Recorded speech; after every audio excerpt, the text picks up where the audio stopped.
Paar Worte zur Entwicklung unserer Beziehungen. Что касается развития наших взаимоотношений, 2012 год был годом выборов в России, а 2013 год будет годом выборов в Германии. Выборы – это, конечно же, такое событие, которое влияет на повестку дня двусторонних отношений. И именно поэтому межгосударственные консультации, которые традиционно у нас проходят в июле, в прошлом году могли состояться только в ноябре, 16 ноября, и это наверняка было самым важным и значимым событием в двусторонних отношениях. Германо-российская встреча на высшем уровне – это не только возможность пообщаться для глав государств и правительств, для президента Российской Федерации, для федерального канцлера, но это также и возможность пообщаться для министров. Параллельно со встречей на самом высшем уровне проходило 10 встреч профильных министров. И, конечно же, это возможность встретиться для представителей гражданских обществ России и Германии. И мероприятие, которое проходило параллельно, это был Петербургский диалог, который начался раньше и закончился с межгосударственными консультациями. Если все это вместе собрать, 10 встреч профильных министров, которые говорили о вопросах труда, о социальных вопросах, о вопросах здравоохранения, сельского хозяйства, внешняя политика, внутренняя политика, наука, экономика, и если подвести всему этому итог, то можно с уверенностью сказать, на насколько солидную и широкую базу и основу опираются германо-российские взаимоотношения. Какова будет дальнейшая повестка дня политическая в 2013 году? Во-первых, будет проходить как первое совместное мероприятие, которое предстоит, это «Зеленая неделя», и мы также здесь ожидаем, как и всегда, что приедут представители многих российских регионов, губернаторы и другие представители с российской стороны, известные лица. Потом, затем в первые выходные февраля состоится в Мюнхене конференция по вопросам безопасности. Здесь традиционно Россия тоже будет представлена широким спектром и количеством участников. Затем будет проходить международная биржа по туризму. Здесь тоже будет очень много участников с российской стороны, и не в последнюю очередь и потому, что предстоит Олимпиада в Сочи. Кроме того, мы знаем, что президент Российской Федерации был приглашен поучаствовать в ярмарке в Ганновере, которая состоится в начале апреля, и где Россия будет страной-партнером. А также известно, что федеральный канцлер получила приглашение поучаствовать в экономическом форуме в Санкт-Петербурге. Что касается экономических взаимоотношений между Россией и Германией, то 2012 год смело можно назвать рекордным годом. В 2011 году объем внешней торговли между Россией и Германией составил примерно 75 миллионов евро. И в прошедшем году мы ожидаем прирост примерно в размере 10-12%, то есть можно исходить из того, что торговля составила 82-83 миллиарда евро. 6300 примерно компаний с участием германского капитала активно работают в России. Это не все чисто германские компании, но с участием именно германского капитала. И 800 из них являются членами внешнеторговой германо-российской торговой палаты. Что касается взаимоотношений, вот этих тесных экономических взаимоотношений между Россией и Германией, то большую роль здесь играет, конечно же, доверие. Не только то доверие, с которым относятся в России к германскому бизнесу, но и то доверие, и та уверенность в те возможности, которые несет в себе развитие экономическое в России. Я смотрю на часы и понимаю, что мне уже нужно ограничиваться только вот такими небольшими спотовыми высказываниями, поэтому упомяну научное сотрудничество между Россией и Германией. Примерно 670 партнерских взаимоотношений существует между вузами в России, Федеративной Республике Германии. Примерно 4000 стипендий получают студенты и молодые ученые из России. Эти стипендии раздает прежде всего Германская служба академических обменов, ДЭАД.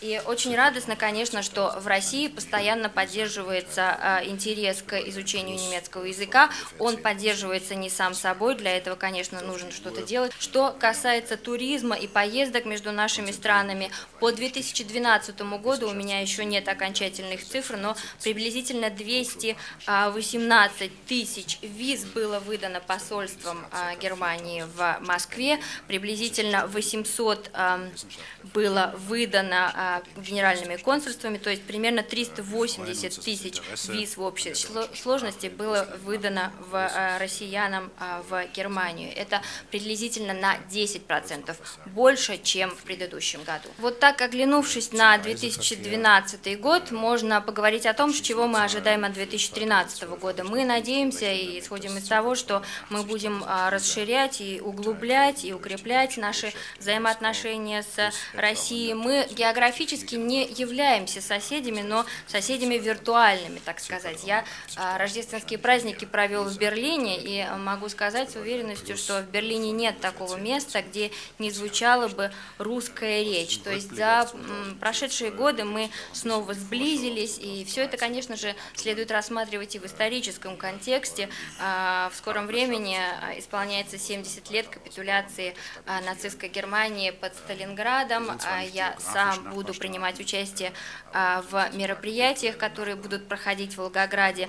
Это, конечно же, страшная, ужасная часть нашего совместного исторического опыта в 20 веке, но совместная наша история, она намного дольше, чем вот эти несколько десятилетий, поэтому очень радостно констатировать, что началом перекрестного года Германии и России послужила выставка о тысячелетней истории совместной германского и российского народов.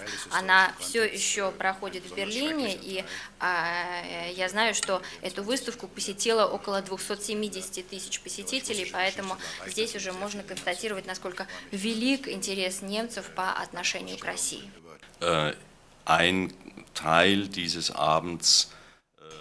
Что касается отдельных мероприятий, которые будут проходить в рамках Года Германии в первой половине 2013 года, то они прежде всего будут проходить в российских регионах. Приблизительно 700 мероприятий, которые будут проходить в 50 российских городах. Что касается самого начала этого цикла мероприятий, это будет мероприятие исторического и политического значения, это конец Сталинградской битвы. 3 февраля культурное мероприятие, вместе выступят симфонические оркестры города Волгограда и города Оснабрюка. Часть программы будет посвящена 9-й симфонии Бетховена, а вторая часть, она будет посвящена произведению, которое было написано на заказ.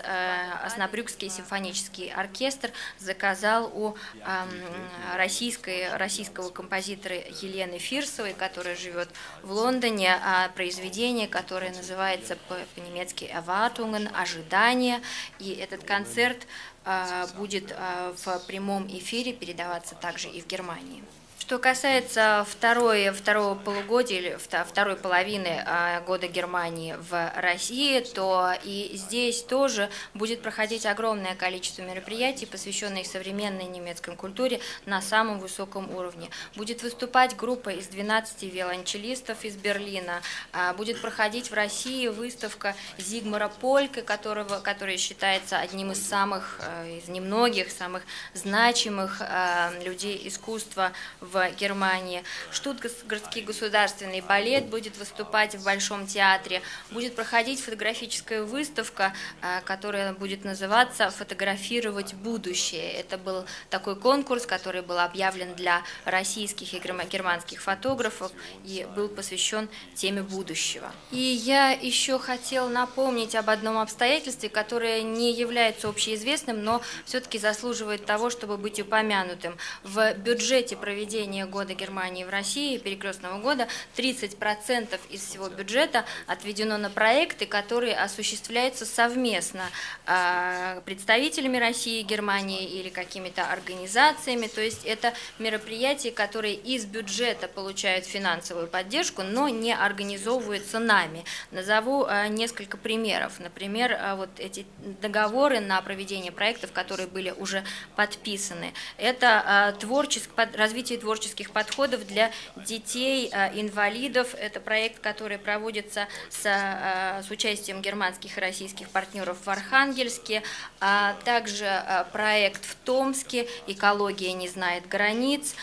Пермь и Дуйсбург проводят совместные семинары и мероприятия на тему «Street Art», конференции и семинары по энергетической эффективности, которые будут проводиться в Калининградской области. Все эти мероприятия, с моей точки зрения, точно так же соответствуют целям и задачам и духу Года Германии в России, как и все те вот такие крупномасштабные мероприятия, о которых мы уже говорили. В конце мая, в начале июня это мероприятие «Перекрестный год» снова вернется в Москву и будет завершаться целым рядом крупномасштабных, интересных мероприятий. Например, в рамках Чеховского фестиваля выступит Мюнхенский резиденц-театр, будет проводиться выставка о Фридрихе Великом и о Екатерине Великой, а потом 19 июня состоится официальное закрытие Года Германии. Этот год закроется таким мощным заключительным аккордом, который сыграет для нас оркестр духовых инструментов из Мюнхена, и это будет завершение Года Германии, который ожидает нас в этом году, а также и 20-летие с момента существования института имени Гёте.